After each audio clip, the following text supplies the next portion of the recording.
Greetings, wise ones. This is Melissa of 8th House Wisdom, author, psychotherapist, astrologer, feminine energy, and stellar planning expert. I'm here with a video about the first quarter moon in Pisces and the wisdom of water.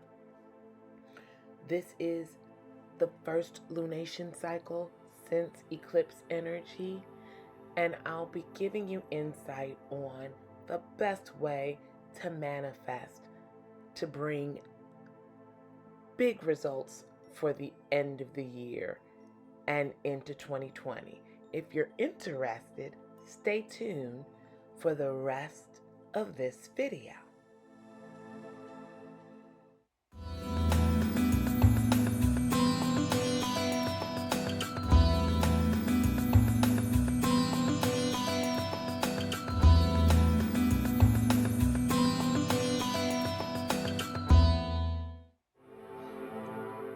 Welcome to the first quarter moon in Pisces.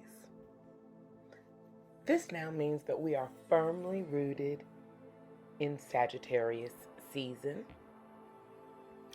and we have made it a week beyond the new moon, which means we are slowly fading the Scorpio-Taurus axis eclipse energy from fall season of eclipses 2022. That's why it's an important time for us to look at this first quarter moon and the energy that it brings so that we can get our manifestation work back on track as it relates to working with the moon and its phases, and so that we can create an appropriate container for the continued downloads around great beginnings and great endings that are going to be showing up for us over the next 6 months. This first quarter moon is happening at 9:36 a.m. on November 30th. It is also sandwiched between two Mercury aspects. Mercury is the planet of communication, and Mercury has moved into the sign of Sagittarius already. Mercury will be aspecting Mars, which means it will be opposite Mars, which is in retrograde, on November 29th, and it will, on December 1st, Mercury will then square Neptune in Pisces, which will kind of be a repeat of this first quarter moon and Sun and Sagittarius energy theme. In addition to Venus and Mars, the two cosmic lovers, with Venus currently in Sagittarius and Mars opposing it in Gemini, all happening within 3 days of this midpoint between the new and full moon, which will be the full cold moon in Gemini. Some things to take note of so that you can most effectively use this energy for the first quarter moon is this. Mars is a planet of energy, so it being in retrograde and opposite Mercury, our communication planet, means that there's potentially going to be a lot of tension in the air element, which is our communication and our thoughts. It's really important to give some thought before you speak. Fire sign energy, especially Sagittarius energy, has no mind to cushion what it says at times because they're authentic and straight from the hip. We really want to watch our words. And with Mars in retrograde, we're really going to want to make sure that we're distinguishing between our personal opinions and what's reality, and even more over what we want to share and what needs to be kept to ourselves. As it relates to Mercury linking up with and squaring Neptune, squaring is a tense aspect that creates dynamic tension and movement. Neptune rules our spirituality, and in particular for physical processes, the subconscious. So from the 30th through the 1st and beyond, because there's going to be a heavy Neptunian signature, we're going to have a bit of fog and haze in our interactions. Please, oh please, oh please, oh please, make sure that you triple check anything that you are sending out. Emails, letters, and communications. Don't take any really significant actions on the 1st, because the Neptune signature will intensify, and what you thought was clear just 12 hours ago may be completely invisible or enshrouded in a haze that you cannot see. This is a time to continue to feel your way through and to recognize that most people are feeling subject to interpretation. So if you're looking for something more concrete, you'll want to wait until after that energy has passed. Especially because on the same day, Venus, the planet of money and love and attraction, is opposing its cosmic counterpart Mars, the planet of energy and drive, which is in, again, retrograde. This meetup of these cosmic lovers in the sky is going to be a bit more dynamic. It will feel more like two energies positioned like the north and south pole of a magnet. Sexual tension and chemistry can be great during this period of time, but you will really experience a sense of push and pull in these areas. And in particular with Mars in retrograde, the push and pull could be the resurgence of previously held ideas, old lovers, old partnerships, or old ideas that are being passed over again during this retrograde phase. All of this is the energetic signature that's going to be leading us up to the cold full moon in Gemini just a week away. Remember, the energy of the first quarter phase of the moon only happens for one day. Same as energy of the last quarter moon. These are powerful periods of time as it relates to stellar planning and applying the lunar wisdom formula to stop and check in. It's a midpoint. Where am I at with my manifestations? What energy do I continue to need to put forward in order to yield or reap the results that I am most looking for? Again, things that are favored to do in this week that will lead us up to full light and lunation are feeling into your new moon intentions, especially as we were coming out of the darkness of the shadow season, to see how comfortable we are with them and where they fit into our lives. Make sure to map out any of your action steps, right? Map them out now that you have clarity around intention and purpose. It's about mapping action steps so that you can take action to move forward. Also, give yourself mental space so that you have perspective to notice how you're feeling and what you have going on also within your body, because the brain and the body are designed to balance each other out. Especially during Sagittarius season, taking a walk in nature or doing a walking meditation is very helpful. Sagittarius rules the hips and the thighs. That movement is orienting, especially because the fire element is one that is always on the move. And as we have been talking about with the multiple Mercury aspects, we're also dealing with a heavy Mercury signature, which also means flights of fancy and the need for movement.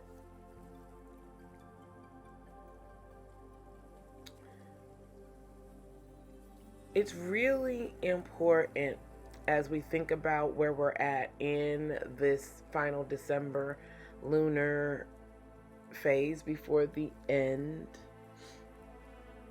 of the year. It's that we really just want to think about now at this first quarter moon, it is an ideal time to commit. That way, the rising crest of the light of the moon can help bring our manifestations fully into the place that we want. Also, remember that this is a mutable lunar cycle because Sagittarius season will close out fall and help usher in winter. So we are going to be experiencing continued release of energies from the most recent Taurus full moon total lunar eclipse, and hopefully what's leaving out will be creating the vacuum for the new beginnings that the Scorpio new moon solar eclipse set off on October 25th. This is an extremely psychic moon. It's a time for us to honor our feelings.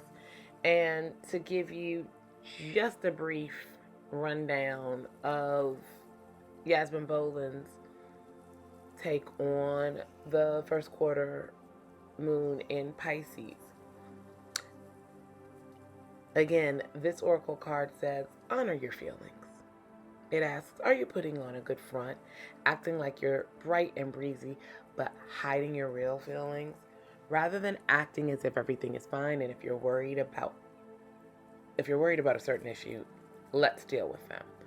Avoid getting so wrapped up in your feelings that you overwhelm yourself and everyone else involved in the situation. If you deny your feelings, you're really going to go nowhere fast with your manifesting. It's time to look at the big picture and use your intuition. Make sure that you avoid blowing an upset out of proportion. This is a time where we don't want to be toxically positive. It is admirable to live cheerfully and be happy. But this card suggests that you make sure you're not ignoring your emotions.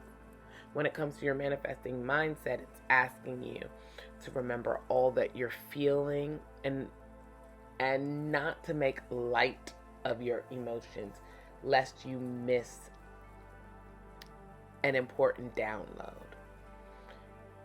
Also note that your crown chakra at the top of your head is activated during this period of time.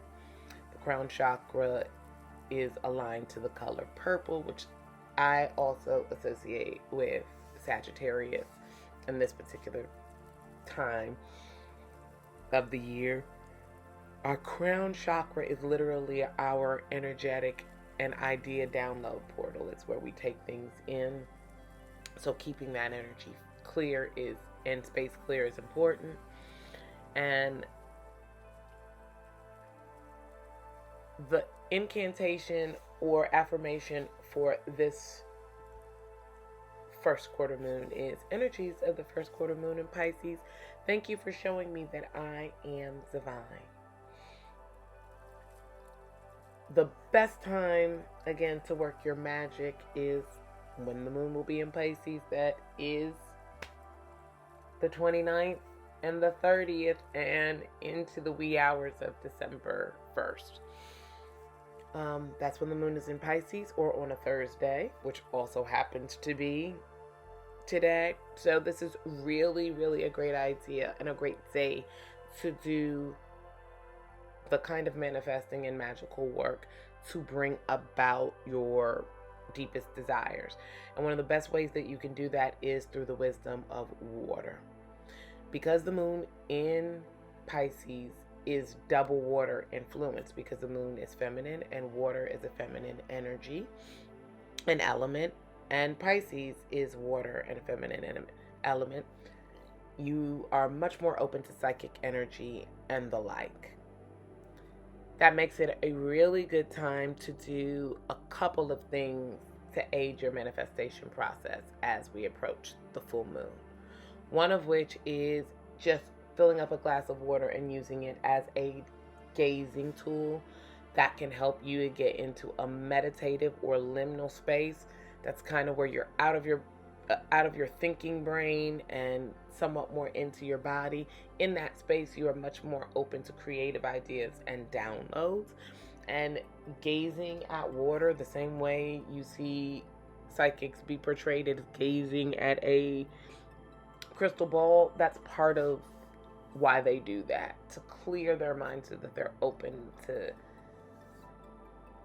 downloads of information that exist about them and around them that they're not open to because they're focused elsewhere. Two other quick but important things are programming your water with positive energy, because it's really great to do that. Speak positive words over your water as we move through this energy, and then using it for drinking, cooking, or any of those things. And last but not least, just remember to soften your gaze to be like water so that you can most effectively work with and make it through this particular time period and signature. It's important to remember that water has the ability to hold memory. And so there's a wisdom within it that if we tap into can really help us to bridge the spiritual connections that this Pisces moon will bring us. I hope that you've been able to get a lot about how to utilize this one-day phase of the moon. If you'd like to learn more about where Pisces is in your chart, or what aspect of your chart is being illuminated by this moon in Pisces, head over to my website so you can get a free copy of your birth chart.